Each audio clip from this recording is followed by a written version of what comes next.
Hello everyone, this is Vibhuti Khare. Welcome back to Magnet Brains. और आज के इस सेशन में हम क्लास 10th साइंस के second chapter acids, bases and salts का सुपर फास्ट रिवीजन करने जा रहे हैं। तो आज के सेशन की कहानी को शुरू करते हैं। अब मेरी बातों को ध्यान से सुनते जाइएगा। सबसे पहले हम बात करते हैं इंडिकेटर्स की। इंडिकेटर्स बेटा वो सब्सटेंसेस होते हैं जो हमें इंडिकेट करते हैं कि गिवन सॉल्यूशंस का नेचर क्या है, मतलब वो नेचर में एसिडिक है या फिर वो है नेचर में बेसिक। पर कैसे? दो तरह के इंडिकेटर्स होते हैं, एक होते हैं रंग बदलू इंडिकेटर्स और एक होते हैं ऑर्डर बदलू इंडिकेटर्स। सबसे पहले हम बात करते हैं रंग बदलू इंडिकेटर्स की। नाम से समझ में आ रहा है कि ये indicators acidic and basic medium में डिफरेंट कलर्स इम्पार्ट करते हैं। रंग बदलू इंडिकेटर्स भी होते हैं दो तरह के, एक होते हैं नेचुरल, दूसरे होते हैं सिंथेटिक। सबसे पहले हम बात करते हैं नेचुरल इंडिकेटर्स की। और नेचुरल इंडिकेटर्स में हम सबसे पहले बात करेंगे लिटमस की। लिटमस बेटा एक पर्पल कलर का डाई होता है जो हम लाइकन्स से ऑब्टेन करते हैं। लिटमस को पानी में डाल देंगे तो वो लिटमस सोल्यूशन बन जाएगा जिसका ओरिजिनल कलर होता है पर्पल। अब अगर लिटमस सोल्यूशन में आप कोई एसिड डाल देते हो तो उसका पर्पल कलर चेंज हो जाता है रेड में। लिटमस सोल्यूशन में यदि आप कोई बेस डाल देते हो तो उसका पर्पल कलर चेंज हो जाता है ब्लू में। मतलब लिटमस की टेंडेंसी होती है कि वो एसिड्स के साथ रेड कलर देता है और बेसिस के साथ ब्लू कलर देता है। अब हम बात करते हैं अपने नेक्स्ट नेचुरल इंडिकेटर की, जो कि है हल्दी, मतलब टर्मरिक। टर्मरिक को पानी में डालोगे तो वो टर्मरिक सोल्यूशन बन जाएगा जिसका ओरिजिनल कलर होता है येलो। अब अगर टर्मरिक सोल्यूशन के कांटेक्ट में कोई बेस आ जाता है तो उसका येलो कलर चेंज हो जाता है रेडिश ब्राउन कलर में। वहीं अगर एक टर्मरिक सोल्यूशन के कांटेक्ट में कोई एसिड आ जाता है तो उसका कलर चेंज नहीं होता है, येलो का येलो ही रहता है। फाइन। अब हम बात करते हैं रेड कैबेज लीफ एक्सट्रैक्ट की। इसका जो ओरिजिनल कलर है वो ब्लू पर्पल टाइप का रहता है, ठीक है। जब रेड कैबेज लीफ का एक्सट्रैक्ट किसी एसिड के कांटेक्ट में आता है तो उसका ओरिजिनल कलर चेंज हो जाता है रेड में। और जब रेड कैबेज लीफ का एक्सट्रैक्ट किसी बेस के कांटेक्ट में आता है तो उसका ओरिजिनल कलर चेंज हो जाता है ग्रीन में। तो एसिड के साथ रेड कलर, बेस के साथ ग्रीन कलर। ओके। कुछ हमारे फ्लावर्स भी होते हैं जिनके कलर्ड पेटल्स को भी हम एसिड बेस इंडिकेटर्स के तौर पर यूज़ कर सकते हैं, जैसे कि flowers of hydrangea, petunia, geranium. Hydrangea जो फ्लावर्स हैं उनकी मैं आपको बात बताती हूँ। हाइड्रेंजिया प्लांट जिस मिट्टी में ग्रो कर रहा होता है, अगर वो मिट्टी नेचर में एसिडिक होती है तो उसके जो फ्लावर्स आते हैं ना उनका कलर ब्लू हो जाता है। और हाइड्रेंजिया प्लांट जिस सॉइल में ग्रो कर रहा होता है, अगर वो सॉइल बेसिक होती है तो उसके फूलों का रंग पिंक हो जाता है। तो अगर सॉइल एसिडिक है तो फूलों का रंग हो जाएगा ब्लू, अगर सॉइल बेसिक है तो फूलों का रंग हो जाएगा पिंक, ठीक है। ये सारे हुए हमारे नेचुरल इंडिकेटर्स। अब हम बात करते हैं सिंथेटिक इंडिकेटर्स की। दो ही पढ़ने हैं, phenolphthalein and methyl orange. Phenolphthalein एक कलरलेस लिक्विड होता है और एसिड्स के साथ भी ये कोई कलर नहीं देता है, लेकिन हाँ बेसिस के साथ में पिंक कलर देता है। मिथाइल ऑरेंज नाम से समझ में आ रहा है, इसका ओरिजिनल कलर होता है ऑरेंज, एसिड्स के साथ रेड कलर देता है और बेसिस के साथ येलो कलर देता है, ठीक है। अब हम बात करते हैं ऑर्डर बदलू इंडिकेटर्स की, जिनका अच्छा नाम होता है ऑल्फैक्टरी इंडिकेटर्स, ठीक है ना। ऑर्डर बदलू इंडिकेटर्स को ही हम क्या बोलते हैं? ऑल्फैक्टरी इंडिकेटर्स बोलते हैं। तीन ही पढ़ने हैं, onion, vanilla essence and clove oil, मतलब लौंग का तेल। आप सभी को पता है कि अनियन की एक कैरेक्टरिस्टिक स्मेल होती है, ठीक है। तो अनियन जब किसी एक एसिडिक सोल्यूशन के कांटेक्ट में आता है तो भी उसकी जो कैरेक्टरिस्टिक स्मेल होती है वो बरकरार रहती है, कहीं गुम नहीं हो जाती है। लेकिन हाँ, अगर अनियन किसी बेसिक सोल्यूशन के कांटेक्ट में आ जाता है तो फिर उसकी कैरेक्टरिस्टिक स्मेल उड़ जाती है, गायब हो जाती है, ठीक है। वनीला एसेंस, इसकी भी एक कैरेक्टरिस्टिक ओडर होती है। एक एसिडिक सोल्यूशन के कांटेक्ट में आने पर वनीला एसेंस की जो कैरेक्टरिस्टिक ओडर है वो बरकरार रहती है, कहीं जाती नहीं है, लेकिन हाँ बेसिक सोल्यूशन के कांटेक्ट में आने पर स्मेल जो है निकल जाती है। क्लोव ऑयल की भी एक कैरेक्टरिस्टिक ओडर होती है। एसिडिक सोल्यूशन के कांटेक्ट में अगर आ जाता है क्लोव ऑयल तो उसकी जो कैरेक्टरिस्टिक ओडर है वो बरकरार रहती है, लेकिन अगर क्लोव ऑयल किसी बेसिक सोल्यूशन के कांटेक्ट में आ जाएगा तो फिर उसकी जो ओडर है वो चली जाएगी। तो ये होते हैं हमारे ऑल्फैक्टरी इंडिकेटर्स, ठीक है ना। अच्छा, अब हम बात करते हैं एसिड्स की। बेटा एसिड्स दो तरह के होते हैं, organic and inorganic. Organic acids वो होते हैं जो लिविंग ऑर्गेनिजम्स में पाए जाते हैं, मतलब कि प्लांट्स और एनिमल्स में पाए जाते हैं, ठीक है। तो ऑर्गेनिक एसिड्स वो होते हैं जो लिविंग ऑर्गेनिजम्स में पाए जाते हैं, प्लांट्स में पाए जाते हैं, एनिमल्स में पाए जाते हैं। और हाँ ध्यान रखिएगा ये वीक एसिड्स होते हैं, ये जनरली वीक एसिड्स ही होते हैं। कुछ एग्जाम्पल्स यहाँ पे आपको दिए गए हैं ऑर्गेनिक एसिड्स के। ऑरेंजेस और लेमन्स से आपको मिलता है सिट्रिक एसिड, एप्पल्स से आपको मिलता है मैलिक एसिड, टमेटोज से मिलेगा ऑक्सैलिक एसिड, टैमरिंड से मिलेगा टार्टरिक एसिड, कर्ड से मिलेगा लैक्टिक एसिड। एनसीईआरटी में ही पूरी टेबल दी गई है, याद कर लेना इसको। विनेगर से मिलता है आपको एसिटिक एसिड, चींटी के डंक से और नेटल स्टिंग से आपको क्या मिलेगा, मिथेनोइक एसिड मिलेगा। फॉर्मिक एसिड भी उसको हम बोल सकते हैं। आगे बढ़ते हैं, फिर हम बात करते हैं इनऑर्गेनिक एसिड्स की, जिन्हें हम मिनरल एसिड्स भी बोलते हैं। बेटा इनको बाकायदा लेबोरेटरीज में बनाना पड़ता है ना। कैसे बनाते हैं, मिनरल्स से बनाते हैं। अब मिनरल्स कहाँ से आते हैं, तो आप बोलते हो कि अर्थ में पाए जाते हैं, है ना। सो मिनरल एसिड्स और you can say inorganic acids are prepared in laboratories from minerals found in earth, और ये जनरली स्ट्रॉन्ग एसिड्स होते हैं। एग्जाम्पल्स यहाँ पे आपको दिए गए हैं, HCl, nitric acid, sulphuric acid, है ना, sulphurous acid, carbonic acid, phosphoric acid. अगर हम देखें तो HCl, nitric acid and sulphuric acid ये तीनों स्ट्रॉन्ग एसिड्स होते हैं। और अगर हम बात करेंगे कार्बोनिक एसिड की और फॉस्फोरिक एसिड की, तो कहने को तो ये मिनरल एसिड्स हैं, लेकिन फिर भी ये वीक एसिड्स होते हैं, ठीक है। आगे बढ़ते हैं, अब एसिड्स की कुछ हम जनरल कैरेक्टरिस्टिक प्रॉपर्टीज देख लेते हैं।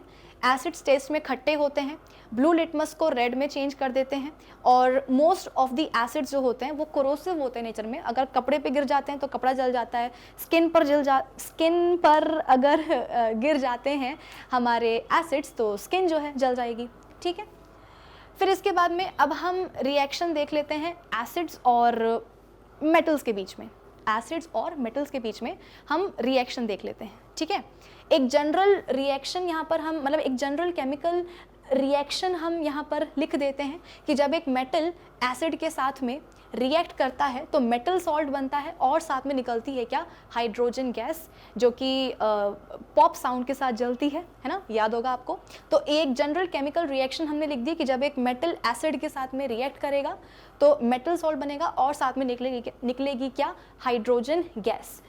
ज़्यादा दिमाग आपने लगाना नहीं है, यहाँ पर आपको बात करनी है डाइल्यूट HCl की और डाइल्यूट H2SO4 की, और किसी एसिड के ऊपर दिमाग लगाने की ज़रूरत नहीं है। डाइल्यूट HCl और डाइल्यूट सल्फ्यूरिक एसिड की ही हमें बात करनी है। और मेटल में भी हमें बात करनी है एक्टिव मेटल्स की। एक्टिव मेटल्स बोले तो वो मेटल्स जो रिएक्टिविटी सीरीज में हाइड्रोजन के ऊपर आते हैं, ठीक है ना। हमें इनकी बात करनी है, इनकी बात करनी है, इनकी इनएक्टिव मेटल्स की हमें बात करनी है, और एसिड्स में इन दोनों एसिड्स की बात करनी है। बस इतना अपने दिमाग में बिठा लो। एक रिएक्शन यहाँ पर आपके सामने यहाँ पे देखो लिखी गई है। सोडियम एक्टिव मेटल है, बहुत ही एक्टिव मेटल है। डाइल्यूट HCl, क्या हुआ, जब इनके बीच में रिएक्शन हुई तो सोडियम ने देखा कि अरे HCl में तो हाइड्रोजन है और ये तो रिएक्टिविटी सीरीज में हमसे नीचे आता है, तो इसकी क्या मजाल कि मेरे सामने कंपाउंड बना के बैठा हुआ है। सोडियम जाएगा हाइड्रोजन को मुक्का मार करके वहाँ से भगा देगा, खुद उसकी जगह पे जा कर के बैठ जाएगा और क्या बना लेगा, NaCl बना लेगा, और जो हाइड्रोजन है वो हो जाएगा घर से बेघर हाइड्रोजन गैस के फॉर्म में, ठीक है। जिंक की रिएक्शन हो रही है HCl के साथ, जिंक भी क्या करेगा, हाइड्रोजन को मुक्का मार के भगा देगा, उसी के कंपाउंड में से खुद उसकी जगह पे जाके बैठ जाएगा, क्या बना लेगा, जिंक क्लोराइड बना लेगा और निकल जाएगी क्या, हाइड्रोजन गैस। तो क्या अब आपको समझ में आ रहा है कि मैं यहाँ पर क्यों एक्टिव मेटल्स की बात कर रही हूँ? क्योंकि बेटा यही तो वो मेटल्स होते हैं जो हाइड्रोजन से ज़्यादा रिएक्टिव होते हैं, जिसके कारण ये हाइड्रोजन को उसी के कंपाउंड में से मुक्का मार करके भगा सकते हैं। बाकी अगर मैं कॉपर की बात करूं या सिल्वर की बात करूं या गोल्ड की बात करूं या मरकरी की बात करूं या मैं प्लेटिनम की बात करूं, तो बेटा वो तो रिएक्टिविटी सीरीज में हाइड्रोजन के नीचे आते हैं, तो उनकी क्या दम कि वो हाइड्रोजन को उसी के कंपाउंड में से मुक्का मार के भगा दें, पॉसिबल नहीं है, है ना। तो कॉपर प्लस HCl, मैं तो कहती हूँ तुम H2SO4 ले लो, कुछ नहीं होने वाला है यहाँ पर। कॉपर जो है हाइड्रोजन को मुक्का मार के भगा नहीं पाएगा, समझे। तो ध्यान रखिएगा, metal plus acid, metal salt plus hydrogen gas निकल जाती है। एसिड में आपको बात करनी है डाइल्यूट HCl की और डाइल्यूट सल्फ्यूरिक एसिड की ही। मेटल में आपको इन सारे एक्टिव मेटल्स की बात करनी होगी, क्योंकि यही क्या कर सकते हैं, हाइड्रोजन को उसी के कंपाउंड में से मुक्का मार करके भगा सकते हैं और सॉल्ट बना सकते हैं और हाइड्रोजन गैस इवॉल्व करवा सकते हैं। यहाँ पर हम एक और एसिड की बात कर सकते हैं, नाइट्रिक एसिड की बात कर सकते हैं, है ना। तो हमारे जो, ऐसा नहीं है, एक्टिव मेटल्स इस नाइट्रिक एसिड के साथ भी रिएक्ट कर सकते हैं, लेकिन पता है प्रॉब्लम क्या होती है, जब हमारे एक्टिव मेटल्स इस नाइट्रिक एसिड के साथ में रिएक्ट करते हैं ना, तो हाइड्रोजन गैस इवॉल्व नहीं हो पाती है। आई रिपीट, जब हमारे एक्टिव मेटल्स इस नाइट्रिक एसिड के साथ में रिएक्ट करते हैं तो हाइड्रोजन गैस इवॉल्व नहीं हो पाती है। क्यों? ये एक स्ट्रॉन्ग ऑक्सीडाइजिंग एजेंट होता है। तो बताइए क्या करेगा, ये हाइड्रोजन को ऑक्सीडाइज कर देगा, इसको जो है ना बेवजह ऑक्सीजन दे देगा, तो ये क्या बन जाएगा, पानी बन जाएगा। तो बेवजह जो है ना इसको ऑक्सीडाइज कर देता है हाइड्रोजन को पानी में, मतलब हाइड्रोजन को ये ऑक्सीडाइज करवा देता है पानी में। कौन? नाइट्रिक एसिड, क्योंकि ये स्ट्रॉन्ग ऑक्सीडाइजिंग एजेंट होता है। तो इसीलिए हमारे एक्टिव मेटल्स इसके साथ में रिएक्ट करेंगे भी ना तो हाइड्रोजन गैस इवॉल्व नहीं हो पाएगी।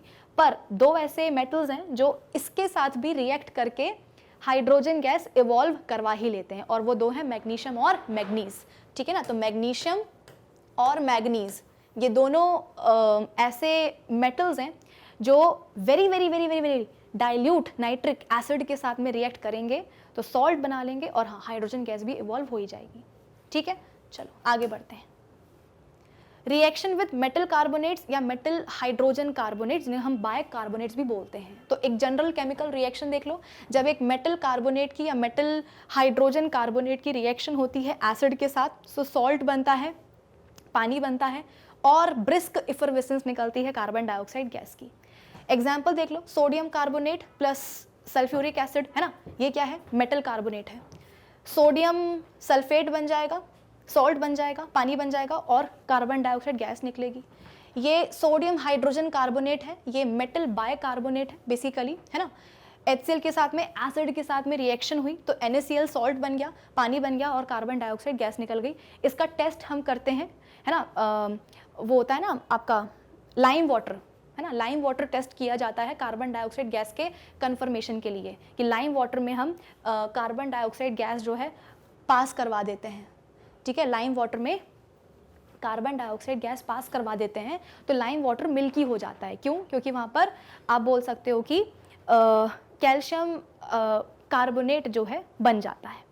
जब एक्सिस में पास करवाएंगे कार्बन डाइऑक्साइड गैस तो मिल्कीनेस डिसअपियर हो जाएगी, क्योंकि वहाँ पर कैल्शियम बाइकार्बोनेट बन जाएगा।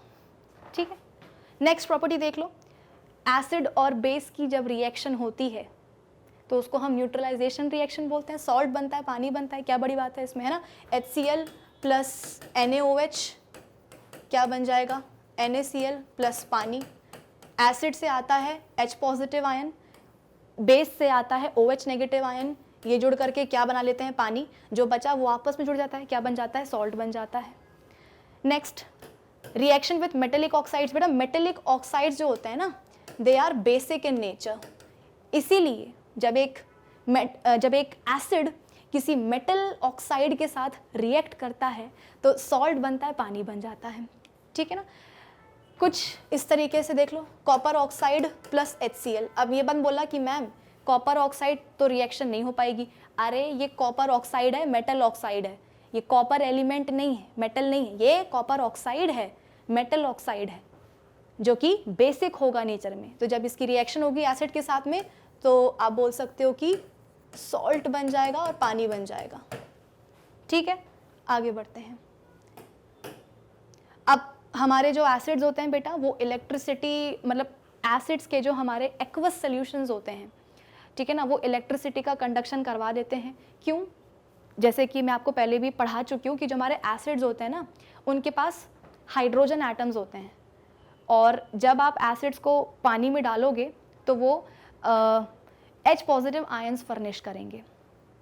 ठीक है, तो इसीलिए जो हमारे एसिड्स के एक्वस सॉल्यूशंस होते हैं वो इलेक्ट्रिसिटी का कंडक्शन करवाते हैं, क्योंकि बेटा इलेक्ट्रिसिटी के कंडक्शन को मतलब करवाना है तुम्हें, तो उसके लिए तुम्हें आयंस तो चाहिए ना।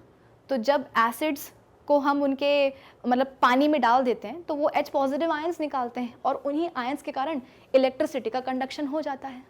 ठीक है, चलो फिर इसके बाद में हम बात करते हैं बेसिस की। तो बेटा बेसिस में देख लो, ये बिटर होते हैं टेस्ट में, स्लिपरी या सोपी होते हैं टच में, रेड लिटमस को ये ब्लू में चेंज कर देते हैं। कुछ बेसिस ऐसे होते हैं जो कोरोसिव होते हैं नेचर में, जैसे कि कॉस्टिक सोडा हो गया, है ना, मतलब कि सोडियम हाइड्रोक्साइड, कॉस्टिक पोटैश हो गया, मतलब कि पोटेशियम हाइड्रोक्साइड वगैरह। मेटल्स के साथ में जब ये रिएक्ट करते हैं तो क्या होता है ज़रा देख लो। कुछ ही हमारे ऐसे बेसिस होते हैं जो एक्टिव मेटल्स के साथ में रिएक्ट करते हैं, सॉल्ट बनता है और हाइड्रोजन गैस निकल जाती है। Sodium hydroxide zinc active metal के साथ में रिएक्ट करता है, सोडियम जिंकेट बनता है, हाइड्रोजन गैस इवॉल्व हो जाती है। सोडियम हाइड्रोक्साइड की रिएक्शन हो रही है एक्टिव मेटल एल्यूमिनियम के साथ में, सोडियम एल्यूमिनेट बन जाएगा सॉल्ट और हाइड्रोजन गैस इवॉल्व हो जाएगी। जब हमारे बेसिस नॉन मेटल ऑक्साइड्स के साथ रिएक्ट करते हैं तो बेटा जो हमारे नॉन मेटल ऑक्साइड्स होते हैं ना, they are acidic in nature, और बेसिस जब नॉन मेटल ऑक्साइड्स जो कि एसिडिक होते हैं नेचर में, उनके साथ रिएक्ट करेंगे तो सॉल्ट बनेगा, पानी बनेगा, और क्या बनेगा देखो। यहाँ पर आपको एग्जांपल दिया है, ये है नॉन मेटल ऑक्साइड जो कि है एसिडिक इन नेचर, ये है आपके पास बेस कैल्शियम हाइड्रोक्साइड। रिएक्शन हुई, क्या बन गया, कैल्शियम कार्बोनेट बन गया, साथ में बन गया क्या, पानी। ये तो वही तो हुआ कि लाइम वाटर में हमने कार्बन डाइऑक्साइड गैस पास करवा दी है, तो लाइम वाटर मिल्की हो जाएगा। क्यों? कैल्शियम कार्बोनेट बन जाता है। एक्सेस में पास करवा दोगे तो बाइकार्बोनेट बन जाएगा, तो मिल्कीनेस डिसअपियर हो जाएगी। ठीक है, अब देखो strong acids and strong bases का एक छोटा सा कॉन्सेप्ट होता है। जैसे कि मैंने आपको बताया कि हमारे पास जो एसिड्स होते हैं उनमें हाइड्रोजन एटम्स होते हैं, और जब एसिड्स पानी में जाते हैं तो वो H पॉजिटिव आयंस निकालते हैं। जो एसिड अपने पानी में जा करके, मतलब अपने एक्वस सोल्यूशन में जा करके जितने ज़्यादा H पॉजिटिव आयंस फर्निश करेगा वो उतना ही स्ट्रॉन्ग एसिड होगा।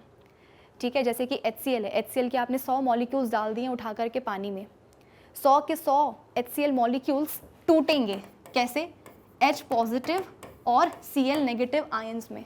तो जब इतने सारे 100 के 100 HCl मॉलिक्यूल्स पानी में जाकर के टूटेंगे तो 100 H पॉजिटिव आयंस निकलेंगे, तो बस ये क्या होगा, एक स्ट्रॉन्ग एसिड होगा। एसिटिक एसिड CH3COOH, कहने को तो इसके पास भी क्या है, हाइड्रोजन एटम है ना, और हम करीब 100 मॉलिक्यूल्स एसिटिक एसिड के डाल देते हैं पानी में। 100 में से गिन के बेटा 5 से 6 एग्जाम्पल लेके चलते हैं कि गिन के 5 से 6 मॉलिक्यूल्स एसिटिक एसिड के टूटते हैं, डिसएसोसिएट होते हैं, है ना, कैसे, अपने आयंस में, CH3COO नेगेटिव आयन में और H पॉजिटिव आयंस में। तो डाले हमने 100 मॉलिक्यूल्स थे पानी में, लेकिन 100 में से 5-6 मॉलिक्यूल्स टूटे, बाकी के मॉलिक्यूल्स टूटे ही नहीं। इसका मतलब क्या कि एसिटिक एसिड के एक्वस सॉल्यूशन में थोड़े बहुत ही H पॉजिटिव आयंस निकले, मतलब ये क्या हुआ, एक वीक एसिड हो गया। ठीक, बेसिस के बारे में हम क्या बोले, बेसिस बेटा वो सब्सटेंसेस होते हैं जिनमें कि हाइड्रोक्सिल ग्रुप प्रेजेंट होता है, हाइड्रोक्सिल ग्रुप प्रेजेंट होता है, और जब ये पानी में जाते हैं तो हाइड्रोक्साइड आयंस फर्निश करते हैं।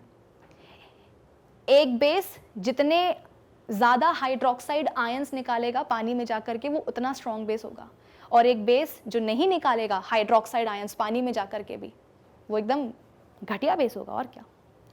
वाटर सॉल्युबल बेसिस जो होते हैं उन्हें हम अल्कलीज बोलते हैं, मतलब वो बेसिस जो पानी में जाकर के डिजोल्व हो जाते हैं, हाइड्रोक्साइड आयंस फर्निश करते हैं, उन्हें हम अल्कलीज बोलते हैं। तो सारे आप बोल सकते हो कि अल्कलीज बेसिस होते हैं, लेकिन सारे बेसिस अल्कलीज नहीं होते हैं। ओके चलो, डाइल्यूशन ऑफ एसिड्स। बेटा हमको पता है कि अगर आप एसिड को एक पानी के मतलब एक एसिड को यदि आप पानी में मिक्स कर दोगे, पानी के साथ मिक्स कर दोगे, तो पर यूनिट वॉल्यूम जो H पॉजिटिव आयंस का कॉन्सेंट्रेशन है वो कम हो जाएगा, है ना। एक एसिड को यदि तुम पानी के साथ मिक्स कर देते हो तो per unit volume H positive ions का कॉन्सेंट्रेशन कम हो जाएगा। और अगर H पॉजिटिव आयंस का कॉन्सेंट्रेशन ही कम हो गया, इसका मतलब क्या कि वो जो एसिडिक सोल्यूशन है वो थोड़ा सा वीक हो गया, मतलब कि डाइल्यूशन हो गया एसिड का। सिमिलरली जब आप एक बेस को पानी के साथ मिक्स करते हो तो per unit volume OH negative ions का, हाइड्रोक्साइड आयंस का नंबर कम हो जाता है ना। तो वो जो बेसिक सोल्यूशन है वो वीक हो जाता है, मतलब कि आपने बेस का डाइल्यूशन कर दिया है। तो जाहिर सी बात है, अगर आप एक एसिड का डाइल्यूशन करोगे तो वो एक वीक एसिड हो जाएगा, मतलब वो एसिडिक सोल्यूशन थोड़ा सा वीक हो जाएगा। और अगर आप एक बेस को डाइल्यूट करोगे तो वो जो बेसिक सोल्यूशन है वो भी वीक हो जाएगा, क्योंकि पर यूनिट वॉल्यूम आप बोल सकते हो कि H पॉजिटिव आयंस का और OH नेगेटिव आयंस का कॉन्सेंट्रेशन कम हो जाता है। ठीक है, इसके अलावा ये आप सभी को पता है कि एसिड को पानी में डालना चाहिए या पानी को एसिड में डालना चाहिए। देखो होता क्या है ना कि जब आप एसिड और पानी को मिक्स करते हो तो ये जो रिएक्शन होती है ये एक्सोथर्मिक रिएक्शन होती है, बहुत हीट इवॉल्व होती है। और कभी कभी इतनी ज़्यादा हीट निकल जाती है कि जिस कंटेनर में आप एसिड और पानी को मिक्स कर रहे होते हो ना, वो पूरा मिक्सचर ही जो है बाहर निकल के आ जाता है, तो इंजरी के चांसेस हो सकते हैं, है ना। इसीलिए हम क्या करते हैं, हमेशा पानी में ही एसिड डालते हैं, वो भी धीरे धीरे करके, कॉन्स्टेंटली स्टर करके, ताकि क्या हो कि इतने सारे पानी में जब हम धीरे धीरे करके एसिड डालेंगे तो जो रिएक्शन होगी उससे जो हीट इवॉल्व होगी उस हीट को अब्जॉर्ब करने के लिए सफिशिएंट पानी रहेगा। भाई मिक्स तो करनी है चाहे जो हो जाए, हीट तो इवॉल्व होनी है। जब हम एसिड को पानी के साथ में मिक्स करेंगे तो हीट तो इवॉल्व होनी ही है, लेकिन कम से कम उस हीट को अब्जॉर्ब करने के लिए यदि कोई होगा, है ना, तो मिक्सचर जो है वो बाहर नहीं निकल के आएगा कंटेनर से। इसीलिए पानी में ही हम क्या करते हैं, धीरे धीरे करके एसिड डालते हैं, कॉन्स्टेंटली स्टर करके, ताकि जो भी हीट इवॉल्व हो उस हीट को अब्जॉर्ब करने के लिए सफिशिएंट अमाउंट में पानी प्रेजेंट हो। ये नहीं कि एसिड में क्या कर रहे हो, पानी डाल रहे हो तो इतनी हीट निकली, हीट अब्जॉर्ब करने के लिए पानी है ही नहीं सफिशिएंट, तो मिक्सचर जो है बाहर निकल रहा है, बी करके हाथ पांव पे गिर रहा है, इंजरी हो रही है। क्या मतलब है इस चीज़ का? कुछ इस तरीके से, है ना। तो जब हम एसिड को डाइल्यूट करेंगे तो H पॉजिटिव आयंस का जो कॉन्सेंट्रेशन है पर यूनिट वॉल्यूम कम हो जाएगा, सोल्यूशन जो है लेस एसिडिक हो जाएगा। बेस को डाइल्यूट करेंगे तो OH नेगेटिव आयंस का कॉन्सेंट्रेशन पर यूनिट वॉल्यूम कम हो जाएगा और जो स्ट्रेंथ है वो सोल्यूशन की कम बेसिक हो जाएगी। ओके, तो अब हम बात करते हैं pH की। बेटा मेरे पास ना एक न्यूट्रल सोल्यूशन है, और जैसा कि आप सभी को पता होगा कि एक न्यूट्रल सोल्यूशन में H पॉजिटिव आयंस का कॉन्सेंट्रेशन बराबर होता है OH नेगेटिव आयंस के कॉन्सेंट्रेशन से। मैं ये बात यहाँ पर लिख भी देती हूँ कि न्यूट्रल सोल्यूशन में H पॉजिटिव आयंस का कॉन्सेंट्रेशन बराबर होता है OH नेगेटिव आयंस के कॉन्सेंट्रेशन से। क्या आपको पता है कि पानी में H पॉजिटिव आयंस का कॉन्सेंट्रेशन कितना होता है? H पॉजिटिव आयंस का कॉन्सेंट्रेशन होता है 10⁻⁻7 मोल्स पर लीटर। क्या आपको पता है कि पानी में OH नेगेटिव आयंस का कॉन्सेंट्रेशन कितना होता है? OH नेगेटिव आयंस का कॉन्सेंट्रेशन भी होता है 10⁻⁻7 मोल्स पर लीटर। इसका मतलब ये है कि पानी में H पॉजिटिव आयंस का कॉन्सेंट्रेशन बराबर होता है OH नेगेटिव आयंस के कॉन्सेंट्रेशन से, और इसीलिए पानी नेचर में होता है क्या? न्यूट्रल। ठीक है, अब हम बात करते हैं एक एसिडिक सोल्यूशन की। तो बेटा एक एसिडिक सोल्यूशन में हमेशा याद रखना कि H पॉजिटिव आयंस का कॉन्सेंट्रेशन ज़्यादा होता है OH नेगेटिव आयंस के कॉन्सेंट्रेशन से। मेरे पास एक सोल्यूशन है जिसमें कि H पॉजिटिव आयंस का कॉन्सेंट्रेशन है 10⁻³ मोल्स पर लीटर, और उसी सोल्यूशन में OH नेगेटिव आयंस का कॉन्सेंट्रेशन है 10⁻⁻8 मोल्स पर लीटर। तो क्या आप मुझे बता सकते हो कि इन दोनों में बड़ा नंबर कौन सा है, ये वाला या ये वाला? डेफिनेटली ये वाला। क्यों बेटा? नेगेटिव में तो छोटा नंबर ही बड़ा नंबर होता है ना। इसका मतलब क्या कि मेरे पास जो सोल्यूशन है उसमें H पॉजिटिव आयंस का कॉन्सेंट्रेशन ज़्यादा है OH नेगेटिव आयंस के कॉन्सेंट्रेशन से, और इसीलिए जो मेरे पास सोल्यूशन है वो नेचर में कैसा हुआ, एसिडिक हुआ। ठीक है, अब हम बात करते हैं एक बेसिक सोल्यूशन की। तो बेटा एक बेसिक सोल्यूशन में ना OH नेगेटिव आयंस का कॉन्सेंट्रेशन ज़्यादा होता है H पॉजिटिव आयंस के कॉन्सेंट्रेशन से। मेरे पास एक सोल्यूशन है जिसमें कि OH नेगेटिव आयंस का कॉन्सेंट्रेशन है 10⁻⁻² मोल्स पर लीटर, और उसी सोल्यूशन में H पॉजिटिव आयंस का कॉन्सेंट्रेशन है 10⁻⁻9 मोल्स पर लीटर। तो क्या आप मुझे बता सकते हो कि इन दोनों में बड़ा नंबर कौन सा है, ये या ये वाला, है ना? क्यों? वही नेगेटिव में छोटा नंबर ही बड़ा नंबर होता है। इसका मतलब मेरे पास जो सोल्यूशन है उसमें OH नेगेटिव आयंस का जो कॉन्सेंट्रेशन है वो ज़्यादा है H पॉजिटिव आयंस के कॉन्सेंट्रेशन से, और इसीलिए मेरे पास जो सोल्यूशन है वो नेचर में कैसा है, बेसिक है। इतना समझ में आया? अब हुआ क्या कि एक बायोकेमिस्ट आए जिनका नाम था सोरेनसन। उन्होंने बोला कि यार एक काम करते हैं ना, ये जो सोल्यूशन में H पॉजिटिव आयंस का मोलार कॉन्सेंट्रेशन होता है इसको क्यों ना हम pH के टर्म्स में एक्सप्रेस करें। तो वहाँ से क्या हुआ ना, pH का फॉर्मूला निकल करके आया। क्या फॉर्मूला? कि -log⁻10 of H positive ions concentration. ये फॉर्मूला आपको pH का याद रखना होगा, कोई और ऑप्शन आपके पास है नहीं।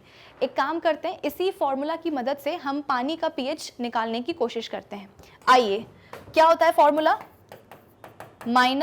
-log⁻10 of H positive ions concentration.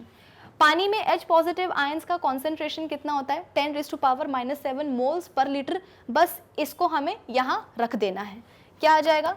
-log⁻10 bracket में आ जाएगा 10⁻⁻7। अब बेटा ये जो -7 है ना, ये नीचे उतर करके आ जाएगा, ये -7 नीचे उतर करके आ जाएगा कुछ इस तरीके से, और आगे हो जाएगा log⁻10 ये पूरा होता है 1। log10 ये पूरा होता है 1, और यहाँ पर जब आप ब्रैकेट खोलोगे तो माइनस माइनस प्लस हो जाएगा, है ना? तो बेटा यहाँ पर pH वैल्यू आ जाएगी 7। क्या आ जाएगी? 7 आ जाएगी pH वैल्यू। कंक्लूजन ये निकला कि जो भी आपके पास न्यूट्रल सोल्यूशन होता है उसका pH 7 होता है, चाहे वो कोई भी न्यूट्रल सोल्यूशन क्यों ना हो, उसका pH 7 ही होता है। ठीक है, अब इसी फॉर्मूले का इस्तेमाल करते हुए जो मेरे पास एसिडिक सोल्यूशन है, हम इसका भी pH निकाल सकते हैं। कितना आ जाएगा pH? pH आ जाएगा 3। मतलब कि अगर तो सोल्यूशन आपका एसिडिक है तो उसका जो pH है वो 7 से कम होगा। सेम फॉर्मूले का इस्तेमाल करते हुए जो मेरे पास बेसिक सोल्यूशन है इसका भी हम pH निकाल सकते हैं। ठीक है, pH कितना आ जाएगा? 9। मतलब कि अगर तो आपके पास बेसिक सोल्यूशन है तो उसका जो pH है वो 7 से ज़्यादा होगा। न्यूट्रल सोल्यूशन है तो pH 7 होगा। एसिडिक सोल्यूशन है तो pH 7 से कम होगा। बेसिक सोल्यूशन है तो pH 7 से ज़्यादा होगा। ठीक है ना? और इसी के हिसाब से हमें एक pH स्केल दी जाती है जिसमें कि हमारे पास 0 से लेकर के 14 pH तक की पूरी रेंज होती है। pH स्केल में 0 से लेकर के 14 pH तक की पूरी एक रेंज हमें दी जाती है। और जैसा कि मैंने आपको बताया कि सोल्यूशन यदि कैसा हो, न्यूट्रल हो, तो उसका जो pH है वो 7 ही रहेगा। एसिडिक सोल्यूशन होगा तो उसका pH 7 से कम होगा। बेसिक सोल्यूशन है तो उसका pH 7 से ज़्यादा होगा। जितना आपका एसिड स्ट्रॉन्ग होगा उसका pH उतना ही कम होगा।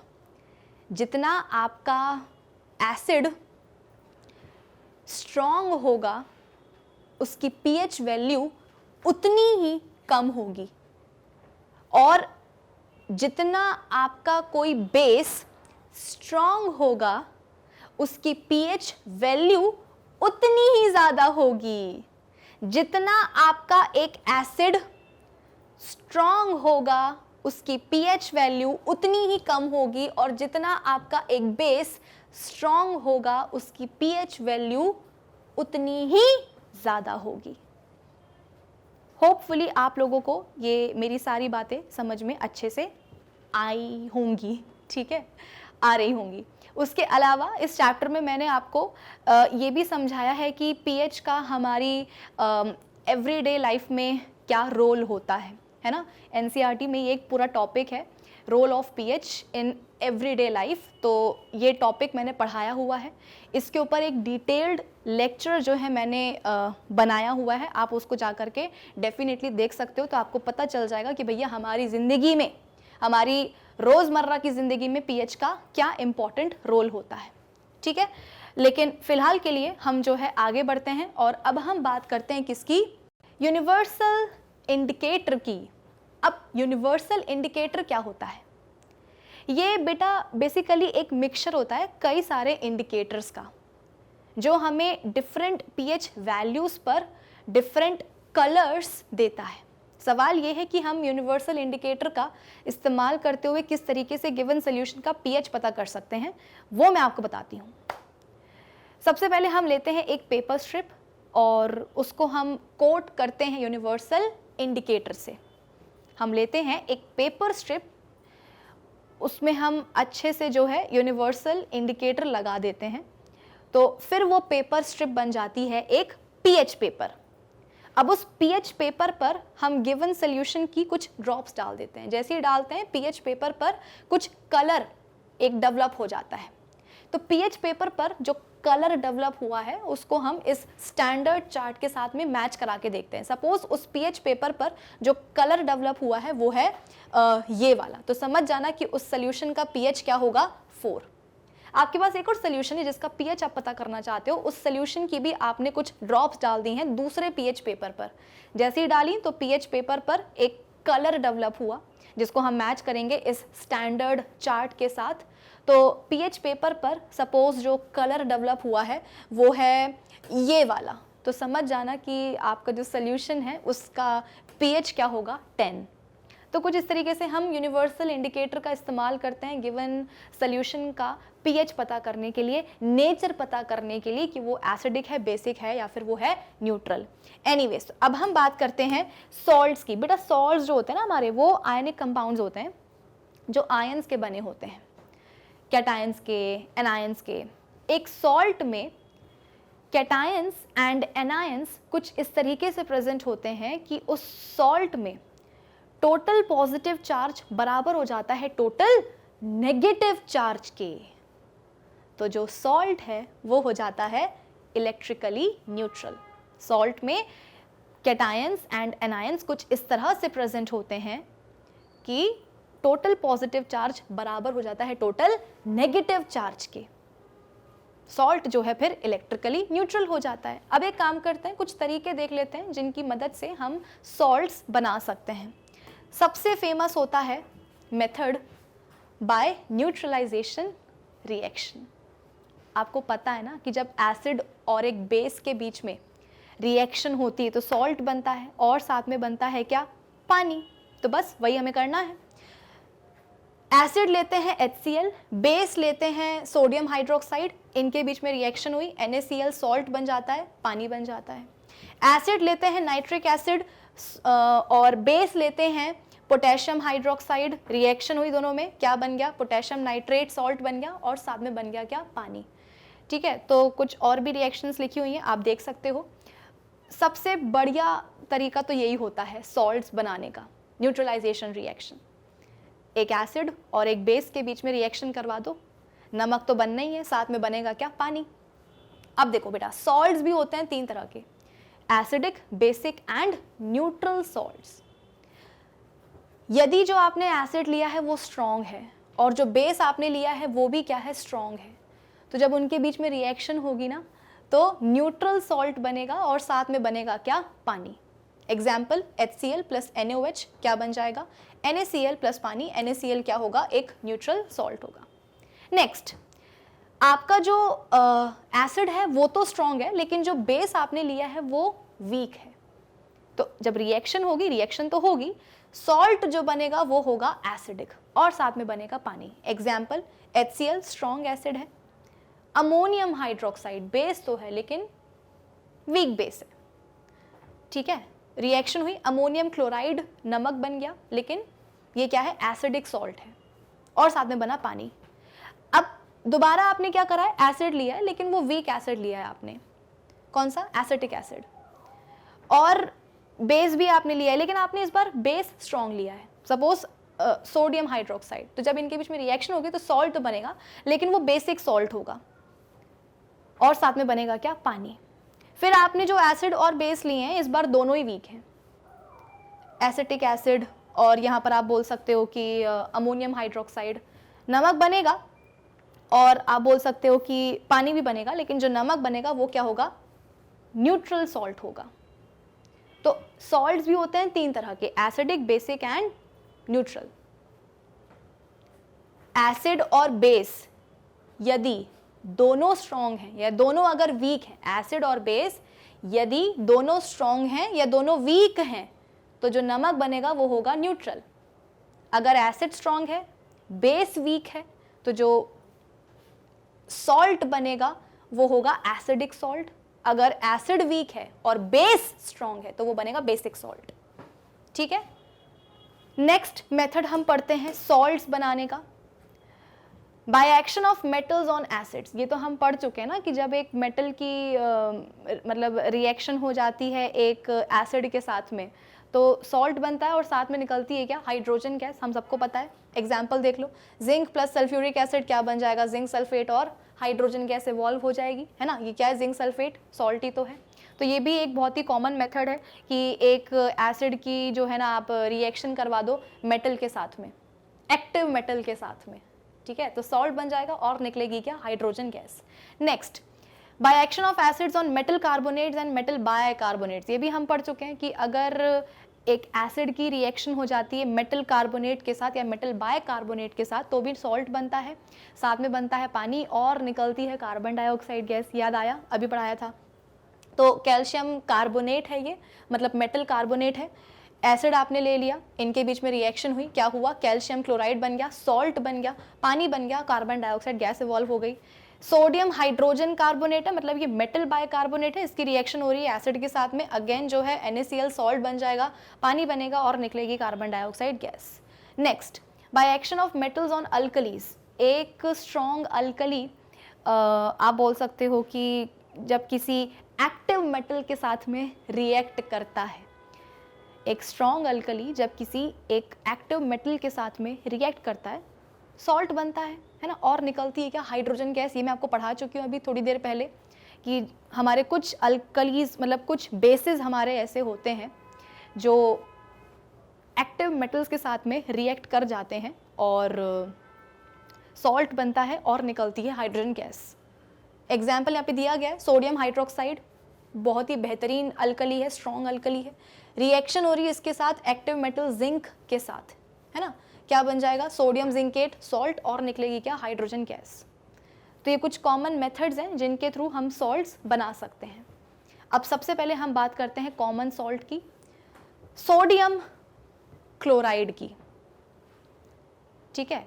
और ये वही मतलब सॉल्ट है जिसको हम खाने में इस्तेमाल करते हैं, ठीक है। तो सबसे पहले हम बात करते हैं, हमें कुछ सॉल्ट्स पढ़ने हैं और सबसे पहले हम बात करेंगे कॉमन सॉल्ट की, सोडियम क्लोराइड की, ठीक है। ये वही सॉल्ट है जो हम खाने में इस्तेमाल करते हैं। अब इसके कुछ इंपॉर्टेंट सोर्सेज हैं, दो ही इंपॉर्टेंट सोर्सेज हैं, एक तो सी वाटर और एक है रॉक सॉल्ट। समुद्र के पानी में बेटा कई तरह के डिज़ोल्व्ड सॉल्ट्स प्रेजेंट होते हैं और उन सभी डिज़ोल्व्ड सॉल्ट्स में से एक होता है सोडियम क्लोराइड, ठीक है। समुद्र के पानी में तो होता क्या है कि समुद्र के किनारे ऐसे कुछ शैलो बेड्स बनाए जाते हैं और उनमें जो है समुद्र का पानी भर दिया जाता है और उस समुद्र के पानी को फिर नेचुरली मतलब इवेपोरेट होने के लिए छोड़ दिया जाता है। तो पानी जो है पूरा सूख जाता है और पीछे छूट जाते हैं पानी में डिज़ोल्व्ड सॉल्ट्स। तो जैसा कि मैंने आपको बताया कि समुद्र के पानी में कई तरह के डिज़ोल्व्ड सॉल्ट्स प्रेजेंट होते हैं और उनमें से एक होता है क्या, सोडियम क्लोराइड। तो जैसे ही समुद्र का पानी जो है, मतलब वही कि समुद्र के किनारे शैलो बेड्स बनाए जाते हैं, उनमें जो है समुद्र का पानी भरा जाता है और छोड़ दिया जाता है इवेपोरेट होने के लिए। तो पानी पूरा उड़ जाता है और पीछे छूट जाता है क्या, सोडियम क्लोराइड। लेकिन जैसा कि मैंने आपको बताया कि कुछ और भी डिज़ोल्व्ड सॉल्ट्स प्रेजेंट होते हैं समुद्र के पानी में, है ना। तो सोडियम क्लोराइड के साथ कुछ दूसरे सॉल्ट्स भी प्रेजेंट होंगे इम्प्योरिटीज़ के तौर पर, जैसे कि मैग्नीशियम क्लोराइड, मैग्नीशियम सल्फेट, है ना। तो उन सबको हटा दिया जाता है ताकि जो मतलब बेसिकली जो सोडियम क्लोराइड जो सॉल्ट है उसको प्योरीफाई किया जाता है ना। जो दूसरे एक्स्ट्रा सॉल्ट्स प्रेजेंट हैं इम्प्योरिटीज़ के फॉर्म में, उनको हटा दिया जाता है, जैसे कि मैग्नीशियम क्लोराइड, मैग्नीशियम सल्फेट वगैरह, है ना, उन सबको हटा दिया जाता है। और कुछ इस तरीके से जो सोडियम क्लोराइड है सॉल्ट, वो उसका प्योरीफिकेशन हो जाता है और बस पैकेट में पैक करके बेच देते हैं और हम खरीद के ले आते हैं। उसके अलावा रॉक सॉल्ट की अगर हम बात करें तो बेटा होता यह है कि मैं आपको पहले भी बता चुकी हूँ कि पाकिस्तान में पंजाब रीजन में एक जगह है, वहाँ पे ऐसा माना जाता है कि 600 मिलियन ईयर्स पहले, पाकिस्तान में पंजाब रीजन में एक जगह है, वहाँ पर माना जाता है कि 600 मिलियन ईयर्स पहले एक समुद्र हुआ करता था। धीरे धीरे क्या हुआ, जो समुद्र का पानी है वो पूरा सूखता गया, सूखता गया, सूखता गया, है ना। पूरा समुद्र का पानी जो है सूखता गया और समुद्र का पानी तो सूख गया, लेकिन वो जो पूरा सी बेड है ना, वो क्रिस्टलाइज हो गया। पूरा का पूरा जो सी बेड है वो क्रिस्टलाइज हो गया। और क्रिस्टलाइजेशन से हुआ क्या कि वो जो सी बेड है वो पूरा बन गया क्या, नमक का पहाड़। क्या बन गया, नमक का पहाड़ बन गया। अब उस नमक के पहाड़ में से नमक को तो ऑब्टेन करना ही है ना भाई। पानी सूख जाता है लेकिन जो नमक है वो तो पीछे ही छूट जाते हैं। तो समुद्र का पानी पूरा सूख गया, लेकिन जो पूरा सी बेड है वो क्रिस्टलाइज हो गया। ऐसा क्रिस्टलाइज हुआ कि पूरा एक नमक का पहाड़ ही बन गया। अब उस पहाड़ में जो है माइंस बनाई जाती हैं, पहाड़ में माइंस बनाई जाती हैं, खदानें बनाई जाती हैं और उन खदानों में जो है फिर एक्सप्लोजिव लगाए जाते हैं और वो फटते हैं, धमाका होता है तो बड़ी बड़ी चट्टानें गिरती हैं नमकों की, सॉल्ट्स की। भाई सॉल्ट का बड़ा सा पहाड़ है, उसमें से नमक निकालना है ना, तो कैसे निकालेंगे, ऐसे खरोंच के तो निकालेंगे नहीं। एक्सप्लोजिव लगाए जाते हैं उस उस नमक के पहाड़ में। क्या करते हैं, खदानें बनाते हैं, माइंस बनाते हैं और फिर उनमें एक्सप्लोजिव लगाए जाते हैं ताकि वो जब धमाका हो तो बड़े बड़े जो नमक के जो चट्टानें हैं वो टूट के गिरें। तो फिर वो जो बड़े बड़े जो नमक के चट्टानें होती हैं उनको तोड़ा जाता है। तो हमको कुछ इस तरीके से नमक के रॉक्स मिलते हैं, नमक के रॉक्स मिलते हैं। तो इसीलिए इन्हें हम क्या बोलते हैं, रॉक सॉल्ट बोलते हैं। चट्टानों को तोड़ेंगे तो पत्थर मिलेंगे नमक के, क्या बोलते हैं, रॉक सॉल्ट बोलते हैं। ये आपको कलर में अभी थोड़े से पिंकिश दिख रहे होंगे क्योंकि इसमें NaCl के साथ साथ कुछ दूसरी इम्प्योरिटीज़ भी होती है ना, उनको साफ़ कर दिया जाता है और जो नमक है वो हमें मिल जाता है। तो बेसिकली ये जो पत्थर आपको दिख रहे होंगे ना नमक के, इन्हें ही हम रॉक सॉल्ट बोलते हैं, ठीक है ना। और कुछ नहीं, इनको और फिर पाउडर इनका बनाया जाता है, इम्प्योरिटीज़ हटाई जाती हैं और फिर इसके बाद में नमक हम तक जो है ना साफ़ सुथरा प्योरीफाइड नमक जो है NaCl हमें मिल जाता है। तो कुछ इस तरीके से ये दोनों इंपॉर्टेंट सोर्सेज हैं कॉमन सॉल्ट के, ठीक है ना। कुछ प्रॉपर्टीज़ देख लेते हैं कॉमन सॉल्ट की। क्रिस्टलाइन, कलरलेस क्रिस्टलाइन सब्सटेंस होता है ये, हमारी डाइट का असेंशियल कॉन्स्टिट्यूएंट होता है ये प्रिजर्वेशन के लिए भी जो है ना हम इसको इस्तेमाल करते हैं। जो आपने देखा होगा ना कि मम्मी लोग अचार वगैरह बनाती हैं तो उसमें ढेर सारा नमक डालती हैं ताकि जो अचार है वो ख़राब ना हो। अन इम्पॉर्टेंट रॉ मटेरियल है, मतलब दूसरे मटेरियल्स को बनाने के लिए भी NaCl को एज अ रॉ मटेरियल इस्तेमाल किया जाता है। जैसे कि sodium hydroxide, baking soda, washing soda, इन सब को बनाने के लिए NaCl का इस्तेमाल किया जाता है एज अ रॉ मटेरियल। चलिए सबसे पहले अब हम बात करते हैं दूसरे सॉल्ट की, जो कि है कॉस्टिक सोडा, मतलब कि सोडियम हाइड्रोक्साइड। देखते हैं ये कैसे बनाया जाता है। तो बेटा सोडियम हाइड्रोक्साइड, कॉस्टिक सोडा, ये बनाया जाता है क्लोर अल्कली प्रोसेस के थ्रू। क्लोर अल्कली प्रोसेस के थ्रू ये बनाया जाता है। याद रखिएगा, कॉस्टिक सोडा, सोडियम हाइड्रोक्साइड, ये बनाया जाता है क्लोर अल्कली प्रोसेस के थ्रू। इसमें होता क्या है, कुछ नहीं, एक बड़ा सा हम कंटेनर लेते हैं, उसमें हम ब्राइन डाल देते हैं। ब्राइन मतलब कि सोडियम क्लोराइड का एक्वस सोल्यूशन डाल देते हैं, ठीक है ना। 2 इलेक्ट्रोड्स लगा देंगे, उनको बैटरी से कनेक्ट कर देंगे, ठीक है ना। ये होता है एनोड, बैटरी के पॉजिटिव टर्मिनल से जो जुड़ा रहेगा इलेक्ट्रोड वो होता है एनोड, और नेगेटिव टर्मिनल से जो जुड़ा होता है इलेक्ट्रोड उसे हम बोलेंगे क्या, कैथोड। तो एनोड होता है पॉजिटिवली चार्ज्ड इलेक्ट्रोड, कैथोड होता है नेगेटिवली चार्ज्ड इलेक्ट्रोड, ठीक है ना। अब क्या होगा, जैसे ही करंट पास होगा ना इस ब्राइन से, मतलब NaCl के एक्वस सोल्यूशन से जैसे ही करंट पास होगा, इलेक्ट्रिक करंट पास होगा, तो ये जो ब्राइन है ये टूटेगा। NaCl का जो एक्वस सोल्यूशन है वो टूटेगा। कैसे टूटेगा, जो नमक है NaCl है वो टूटेगा Na पॉजिटिव आयन में और क्लोराइड आयंस में। अरे जो NaCl है ना वो टूटेगा अपने आयंस में, सोडियम आयंस में और क्लोराइड आयंस में। साथ में पानी भी टूटेगा, पानी भी जो है ना काफ़ी हद तक टूटेगा H पॉजिटिव और OH नेगेटिव आयंस में। तो जैसे ही हमने ब्राइन में सोडियम क्लोराइड के एक्वस सोल्यूशन में इलेक्ट्रिक करंट पास करवाया, ये टूटेगा। NaCl टूटेगा Na पॉजिटिव और Cl नेगेटिव आयंस में, पानी टूटेगा H पॉजिटिव और OH नेगेटिव आयंस में। अब क्या होता है, देखो ये जो H पॉजिटिव आयंस होते हैं ना, ये अट्रैक्ट होकर के जाते हैं कहाँ, नेगेटिवली चार्ज्ड कैथोड के ऊपर। H पॉजिटिव आयंस जो हैं ये अट्रैक्ट होकर के जाते हैं कहाँ, नेगेटिवली चार्ज्ड इलेक्ट्रोड के ऊपर, मतलब कि कैथोड के ऊपर।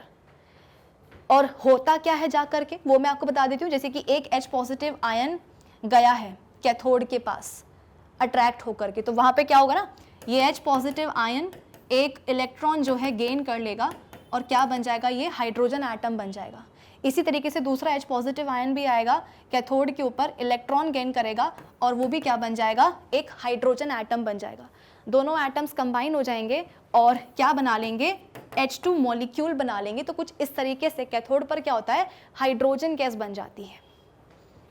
सिमिलरली अब ये जो Cl नेगेटिव आयंस हैं ये अट्रैक्ट होकर के कहाँ जाएंगे, एनोड के ऊपर जाएंगे। और क्या होगा, जैसे कि एक Cl नेगेटिव आयन आया है एनोड के ऊपर, तो ये क्या करेगा, यहाँ पर आकर के एक इलेक्ट्रॉन जो है ये लूज कर देगा। Cl नेगेटिव आयन एनोड पर आकर के क्या करेगा, एक इलेक्ट्रॉन जो है लूज कर देगा और क्या बन जाएगा, क्लोरीन एटम बन जाएगा। इसी तरीके से दूसरा आयन भी आएगा एनोड के ऊपर, इलेक्ट्रॉन को लूज करके दूसरा जो है ना क्लोरीन एटम बना लेगा। दोनों एटम्स कंबाइन होंगे, क्या बन जाएगा, Cl2 मॉलिक्यूल बन जाएगा। तो कुछ इस तरीके से एनोड पर क्लोरीन गैस बनती है, कैथोड पर हाइड्रोजन गैस बनती है, एनोड पर जो है आप बोल सकते हो कि क्लोरीन गैस बनती है। कैथोड पर ध्यान रखिएगा, कैथोड पर हाइड्रोजन गैस और एनोड पर क्लोरीन गैस बनती है, ठीक है। अब इसके बाद में सॉल्यूशन में बचा क्या है, सोडियम आयंस बचे हैं और हाइड्रोक्साइड आयंस बचे हैं। जो बचे हैं वो आपस में जुड़ जाएंगे, क्या बन जाएगा, सोडियम हाइड्रोक्साइड बन जाएगा, कॉस्टिक सोडा। यही तो हमें बनाना था, बन गया। अच्छा, ये NCERT का डायग्राम है, इसीलिए मैं आपको रिवाइज करवा रही हूँ। और इस NCERT के डायग्राम में क्लोरीन और हाइड्रोजन इन दोनों ही गैसेस की जो यूजेस दिए गए हैं वो आपको याद होने चाहिए, क्योंकि सवाल इनसे बन जाते हैं। जैसे कि क्लोरीन जो है ना इस्तेमाल किया जाता है वाटर ट्रीटमेंट के लिए, swimming pool, PVC, disinfectant, CFC, pesticides में, तो ये आपको पता होना चाहिए, ये याद होना चाहिए।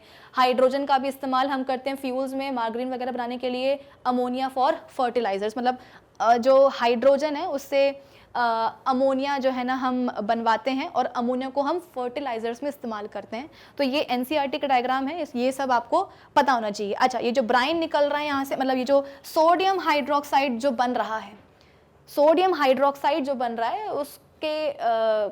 उसको कैसे यूज किया जाता है भैया। अब बना रहे हैं सोडियम हाइड्रोक्साइड, कॉस्टिक सोडा, तो कहीं ना कहीं तो इस्तेमाल करेंगे।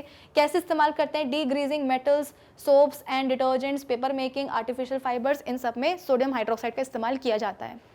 तो जो यूजेस यहाँ पर दिए गए हैं हाइड्रोजन, क्लोरीन और सोडियम हाइड्रोक्साइड के एनसीईआरटी के इस डायग्राम में, वो आपको याद होने चाहिए, इसलिए मैं आपको यहाँ पे बता भी रही हूँ। ठीक है, अब क्योंकि इसमें क्लोरीन बन रही है और अल्कली बन रहा है, इसलिए इसको हम क्लोर अल्कली प्रोसेस बोलते हैं। ठीक है ना। एनोड पर रिएक्शन क्या होती है? ये होती है। कैथोड पर क्या होती है? ये होती है। और जो सोल्यूशन में सोडियम और हाइड्रोक्साइड आयन बचे हैं वो मिल करके सोडियम हाइड्रोक्साइड बना लेते हैं, और ये पूरी एक डिटेल्ड रिएक्शन आपको पता होनी चाहिए। नेक्स्ट हम बात करते हैं ब्लीचिंग पाउडर की।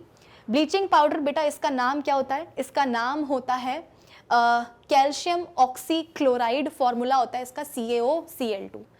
बनाते कैसे? बड़ा आसान होता है। ड्राई स्लेक्ड लाइम लेते हैं, उसमें जो है हम वो एक्शन करवा देते हैं क्लोरीन गैस का। ठीक है ना। Bleaching powder calcium oxychloride, formula होता है CaOCl2। तो ये बनता कैसा है? ड्राई स्लेक्ड लाइम के ऊपर क्लोरीन गैस जो है उसका एक्शन करवा देते हैं, तो बन जाता है ब्लीचिंग पाउडर। ठीक है, देखो यहाँ पे ड्राई स्लेक्ड लाइम मतलब कि कैल्शियम हाइड्रोक्साइड प्लस क्लोरीन क्या बन जाएगा? ब्लीचिंग पाउडर, और साथ में बनेगा क्या? पानी।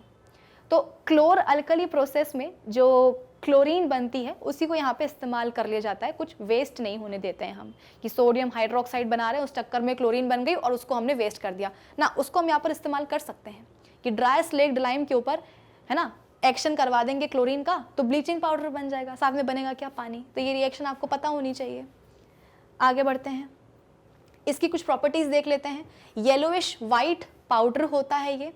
ठीक है, और इसको हम इस्तेमाल कहाँ करते हैं ये भी आपको पता होना चाहिए। It is use for bleaching cotton and linen in the textile industries, for bleaching wood pulp in paper factories and for bleaching washed clothes in laundry, as an oxidising agent in many chemical industries and to make drinking water germ free. हम इसके लिए bleaching powder का इस्तेमाल करते हैं। Next हम बात करते हैं बेकिंग सोडा की, मतलब कि सोडियम हाइड्रोजन कार्बोनेट की। ये वही है जो हम जब पकौड़े वगैरह बनाते हैं ना तो उनको एक्स्ट्रा क्रिस्पी बनाने के लिए इसी का इस्तेमाल हम करते हैं, बेकिंग सोडा का इस्तेमाल हम करते हैं। ये कैसे बनता है? सॉल्वे प्रोसेस से बनता है। इसमें होता क्या है?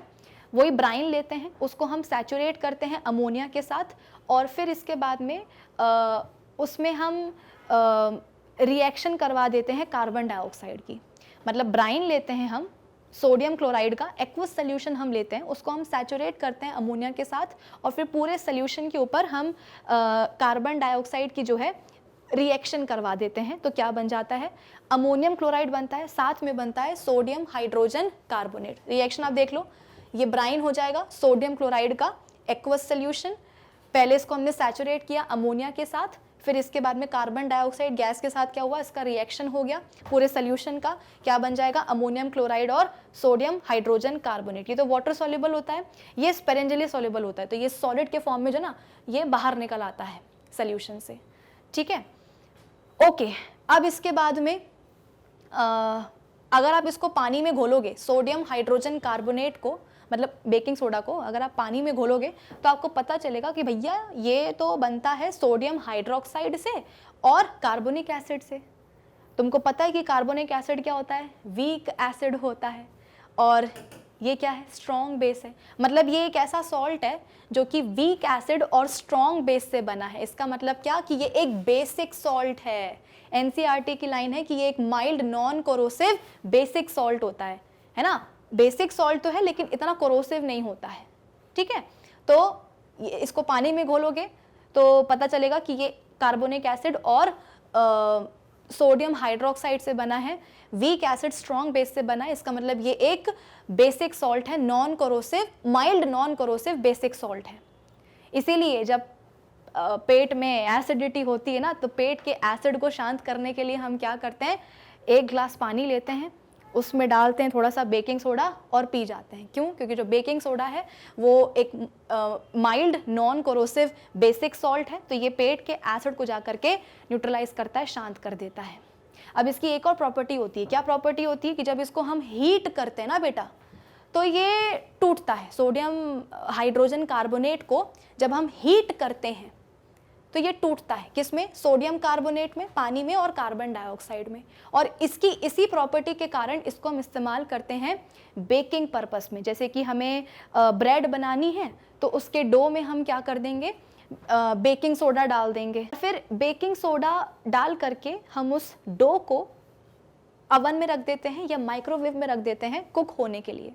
जिस समय डो कुक हो रहा होता है ना बेटा माइक्रोवेव के अंदर, उस समय डो के अंदर जो हमने बेकिंग सोडा डाला होता है वो हीट के कारण टूटने लग जाता है। और टूट के क्या बनता है? सोडियम कार्बोनेट, पानी मतलब वाटर वेपर्स, और साथ में बनती है कार्बन डाइऑक्साइड गैस। ये गैस बड़ी इंपॉर्टेंट होती है। क्यों? क्योंकि ना वही वाली बात है कि जिस समय डो कुक हो रहा होता है, डो के अंदर जो हमने बेकिंग सोडा डाला है वो हीट के कारण टूटता है, और टूटने के कारण बनती है क्या? Carbon dioxide gas. और इसी गैस के बेटा बबल्स बनने लग जाते हैं डो में। कार्बन डाइऑक्साइड गैस के बबल्स बनने लग जाते हैं डो में, जिसके कारण जो डो है वो फूलने लग जाता है, राइस करने लग जाता है। आपने कभी अगर घर में ब्रेड बनाई हो या केक वगैरह बनाया हो तो आपने देखा होगा, सपोज आप ब्रेड बना रहे थे तो ब्रेड के लिए आपने डो इतना रेडी किया था, ठीक है।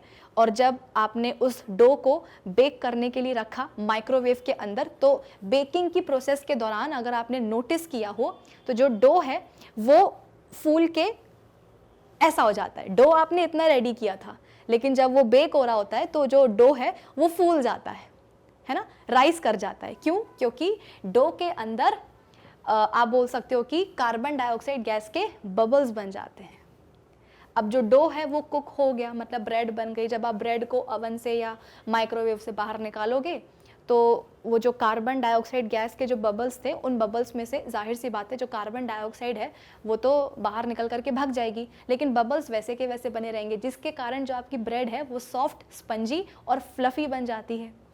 ऑब्वियस सी बात है, हमें ब्रेड भी तो ऐसे ही पसंद है ना, जो कि सॉफ्ट हो, फ्लफी हो, स्पंजी हो। बस इसीलिए बेकिंग पर्पस में चाहे ब्रेड बनाना हो, चाहे केक का स्पंज बनाना हो, हम डेफिनेटली बेकिंग सोडा का इस्तेमाल करते ही करते हैं। लेकिन एक समस्या भी होती है बेटा, इस प्रोसेस में एक छोटी सी समस्या भी होती है। क्या समस्या होती है? कि जब बेकिंग सोडा टूटता है ना, ठीक है, कार्बन डाइऑक्साइड गैस बनती है, वाटर वेपर्स बनती हैं, लेकिन साथ में ये भी तो बनता है सोडियम कार्बोनेट। ये एक बेसिक सॉल्ट होता है और टेस्ट में ये बिटर होता है। तो कहने को तो आपकी जो ब्रेड है वो बड़ी सॉफ्ट और स्पंजी बन गई है, फ्लफी बन गई है, लेकिन जब आपने ब्रेड खाई तो वो कड़वी लग रही है। क्यों? क्योंकि जब बेकिंग सोडा टूटा तो सोडियम कार्बोनेट भी बना, बेसिक सॉल्ट बना, जो टेस्ट में बिटर होता है, उसकी कड़वाहट जो है ब्रेड में आ रही है। तो क्या मतलब है ऐसी सॉफ्ट और स्पंजी ब्रेड का जो टेस्ट में जो है कड़वी निकले? तो इसके लिए हम क्या करते हैं, हर प्रॉब्लम का कोई ना कोई सोल्यूशन होता है। क्या सोल्यूशन होता है? हम यहाँ पर बेकिंग सोडा के साथ बेकिंग पाउडर भी डालते हैं। बेकिंग पाउडर क्या है? मिक्सचर होता है बेकिंग सोडा का और एक माइल्ड ईडेबल एसिड का, जैसे कि टार्टरिक एसिड आप ले लो या सिट्रिक एसिड ले लो। बेकिंग सोडा के साथ बेकिंग पाउडर भी डाल देते हैं हम, जो कि मिक्सचर होता है बेकिंग सोडा और टार्टरिक एसिड का, मतलब मिक्सचर होता है बेकिंग सोडा और एक माइल्ड ईडेबल एसिड का। For example tartaric acid. तो ये एसिड क्या करता है ना, ये जाकर के इसके बिटर टेस्ट को, सोडियम कार्बोनेट के बिटर टेस्ट को कैंसिल कर देता है। ये माइल्ड ईडेबल एसिड जो बेकिंग पाउडर में प्रेजेंट होता है अलॉन्ग विद बेकिंग सोडा, ये जाकर के सोडियम कार्बोनेट के बिटर टेस्ट को कैंसिल कर देता है। तो मस्त जो है ब्रेड सॉफ्ट स्पंजी फ्लफी भी बनती है और कड़वी भी नहीं लगती है। इजी। इसके अलावा एक और चीज़ यहाँ पर आप देख सकते हो कि जो सोडा, जो बेकिंग सोडा है उसको हम सोडा एसिड फायर एक्सटिंग्विशर में भी इस्तेमाल करते हैं, है ना।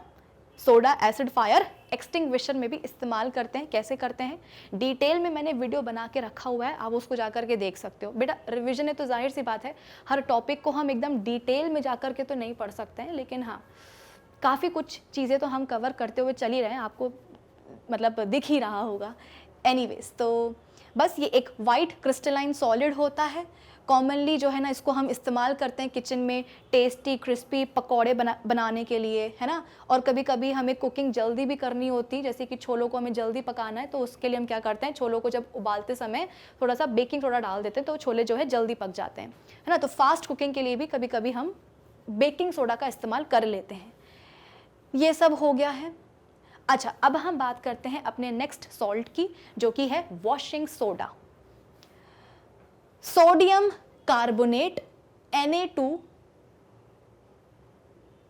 आप बोल सकते हो कि Na2CO3.10H2। ये इंपॉर्टेंट पॉइंट है ना। मतलब देखो ठीक है, सॉल्ट तुम्हें याद रखने ही होंगे, लेकिन जो उनके फॉर्मूले हैं वो भी तुम्हें याद करने पड़ेंगे, ठीक है। तो washing soda sodium carbonate Na2CO3.10H2O, ठीक है। ये एक अगेन बेसिक सॉल्ट है ना, बेसिक सॉल्ट है ये। And it is prepared by manufacturing of sodium hydrogen carbonate. सबसे पहले तो हम क्या करते हैं बेटा, सॉल्वे प्रोसेस ही करते हैं, मतलब कि वॉशिंग सोडा को बनाने के लिए भी, है ना, सोडियम कार्बोनेट .10H2O को बनाने के लिए भी हम क्या करते हैं, सबसे पहले सॉल्वे प्रोसेस ही करते हैं। मतलब वही ब्राइन लेते हैं, उसको हम सैचुरेट करते हैं अमोनिया के साथ और फिर एक्शन करवाते हैं उसके ऊपर कार्बन डाइऑक्साइड का, तो क्या बन जाता है, अमोनियम क्लोराइड बन जाता है। और अमोनियम क्लोराइड के साथ सोडियम हाइड्रोजन कार्बोनेट बन जाता है। अब इस सोडियम हाइड्रोजन कार्बोनेट को हम क्या करते हैं, हीट करते हैं।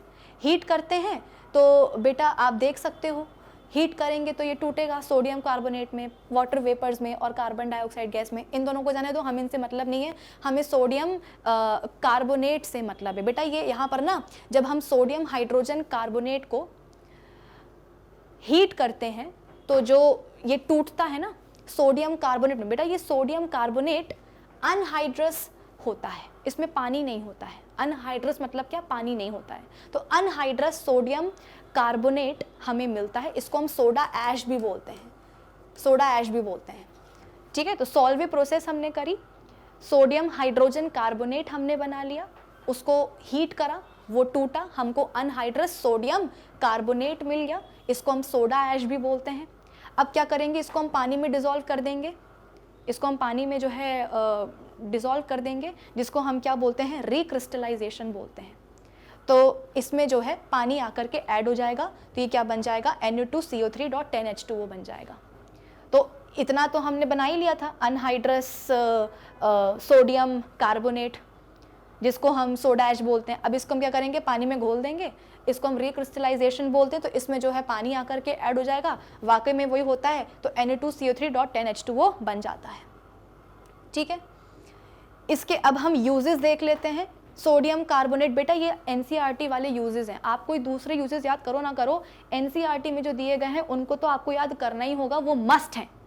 तो sodium carbonate washing soda is used in glass, soap या paper industries. It is used in the manufacture of sodium compounds such as borax. इस पे सवाल आ चुका है कि बोरेक्स को बनाने के लिए कौन सा सॉल्ट इस्तेमाल करते हैं, तो washing soda sodium carbonate .10H2O, ठीक है।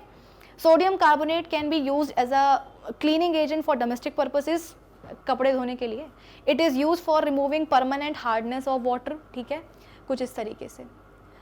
अच्छा, अब एक आपने ये सुना होगा वाटर ऑफ क्रिस्टलाइजेशन। इसका मतलब क्या होता है, एक सॉल्ट के फॉर्मूला यूनिट में, सॉल्ट के 1 फॉर्मूला यूनिट में जो fixed number of water molecules present होते हैं उन्हें हम बोलते हैं वाटर ऑफ क्रिस्टलाइजेशन। जैसे कि हमारे पास क्रिस्टलाइन कॉपर सल्फेट है, क्रिस्टलाइन कॉपर सल्फेट है, तो इसके एक फॉर्मूला यूनिट में जो आपको ये fixed number of water molecules दिख रहे हैं बेटा, इन्हीं को हम क्या बोलते हैं, वाटर ऑफ क्रिस्टलाइजेशन बोलते हैं। ठीक है, तो बेसिकली हमारे वो सॉल्ट्स जिनमें कि ये वाटर ऑफ क्रिस्टलाइजेशन प्रेजेंट होते हैं, इन्हें हम हाइड्रेटेड सॉल्ट्स बोलते हैं। सॉल्ट्स भी दो तरह के होते हैं, सॉल्ट्स भी दो तरह के होते हैं, हाइड्रेटेड और अनहाइड्रस। अनहाइड्रस मतलब क्या, जिसमें पानी नहीं है, है ना, मैंने आपको अभी बताया था अनहाइड्रस सोडियम कार्बोनेट, जिसे हम क्या बोलते हैं, सोडा ऐश भी बोलते हैं। अनहाइड्रस क्या क्यों बोला, क्योंकि पानी नहीं है ना। तो हाइड्रेटेड सॉल्ट्स वो होते हैं जिनमें कि वाटर ऑफ क्रिस्टलाइजेशन प्रेजेंट होता है। तो ये वाटर ऑफ क्रिस्टलाइजेशन मतलब क्या कि एक सॉल्ट में जो उसके 1 फॉर्मूला यूनिट में जो fix number of water molecules present होते हैं उन्हीं को हम बोलते हैं क्या, वाटर ऑफ क्रिस्टलाइजेशन। ठीक है ना, जैसे कि क्रिस्टलाइन कॉपर सल्फेट है आपके पास, तो इसके 1 फॉर्मूला यूनिट में जो आपको fix number of water molecules दिख रहे हैं, यही क्या है, वाटर ऑफ क्रिस्टलाइजेशन। यहाँ पर आपके पास जिप्सम है, एक और आपके पास वाटर ऑफ क्रिस्टलाइजेशन वाला सॉल्ट है जिप्सम। फॉर्मूला होता है इसका कैल्शियम सल्फेट डॉट 2H2O। तो इस जिप्सम के 1 फॉर्मूला यूनिट में जो आपको fix number of water molecules दिखाई दे रहे हैं, वही क्या है, water of crystallisation. Plaster of Paris formula क्या होता है, calcium sulphate dot half H2O। तो इसके 1 फॉर्मूला यूनिट में जो आपको fix number of water molecules नजर आ रहे हैं, इसके 1 फॉर्मूला यूनिट में जो आपको fixed number of water molecules नजर आ रहे हैं, वही क्या होते हैं, वाटर ऑफ क्रिस्टलाइजेशन। ठीक है ना। अब हम बनाते हैं क्या, POP मतलब कि प्लास्टर ऑफ पेरिस। कैसे बनाते हैं, बेसिकली प्लास्टर ऑफ पेरिस होता क्या है, chemically calcium sulphate dot half H2O। ठीक है, इसको हम कैल्शियम सल्फेट हेमीहाइड्रेट भी बोलते हैं क्योंकि इसमें आधा वाटर मॉलिक्यूल है, इसीलिए containing half molecule of water of crystallisation. इसको हम जिप्सम से बनाते हैं, है ना, कैल्शियम सल्फेट डॉट 2H2O से बनाते हैं calcium sulphate dot half H2O। कैसे, जिप्सम को बेसिकली हम 100 डिग्री सेल्सियस के टेम्परेचर पर हीट करते हैं, जिसके कारण 1.5 वाटर मॉलिक्यूल जो है निकल जाता है और बचता है क्या, आधा वाटर मॉलिक्यूल। ठीक है, ये जिप्सम है कैल्शियम सल्फेट डॉट 2H2O। इसको जो है आप 100 डिग्री सेल्सियस के टेम्परेचर पे जब आप हीट करोगे तो 2 में से 1.5 वाटर मॉलिक्यूल निकल जाएगा, बचेगा आधा। तो ये आधा जो है कैल्शियम सल्फेट के साथ ही जुड़ा रहेगा, तो क्या बन जाएगा, calcium sulphate dot half H2O। इसी को हम बोलते हैं क्या, प्लास्टर ऑफ पेरिस। अगर आपने टेम्परेचर 100 डिग्री सेल्सियस से बेटा ज़्यादा कर दिया ना, तो पूरे के पूरे ये 2 मॉलिक्यूल्स निकल जाएंगे। 100 रखोगे डिग्री सेल्सियस टेम्परेचर, तो 2 में से 1.5 वाटर मॉलिक्यूल ही निकलेगा, आधा जो है चिपका रहेगा कैल्शियम सल्फेट के साथ। और अगर तुमने 100 डिग्री सेल्सियस से ज़्यादा कर दिया है टेम्परेचर, तो दोनों मॉलिक्यूल्स जो हैं वाटर मॉलिक्यूल्स निकल जाएंगे और अकेला बचेगा क्या, कैल्शियम सल्फेट, जिसको हम डेड बर्न्ड प्लास्टर बोलेंगे। अनहाइड्रस कैल्शियम सल्फेट बचेगा ना भाई, कैल्शियम सल्फेट से उसके दोनों वाटर मॉलिक्यूल्स जो हैं तुम अगर नोच लोगे तो वो तो अनहाइड्रस कैल्शियम सल्फेट बन जाएगा, जिसको हम क्या बोलते हैं, डेड बर्न प्लास्टर बोलते हैं। अच्छा, अब जब इसी प्लास्टर ऑफ पेरिस को हम पानी के साथ में मिक्स करते हैं और 1 से 1.5 घंटे के लिए छोड़ देते हैं, तो ये हार्ड मास में जो है सेट हो जाता है। This is due to rehydration of plaster of Paris into gypsum. ठीक है ना, तो प्लास्टर ऑफ पेरिस में फिर से हम क्या करेंगे, पानी डाल देंगे, तो क्या बन जाएगा, वो जिप्सम बन जाएगा, कुछ इस तरीके से। तो बस इस सेशन के लिए इतना ही, मिलते हैं अपने अगले सेशन में। Till then keep learning with Magnet Brains. Thank you for watching.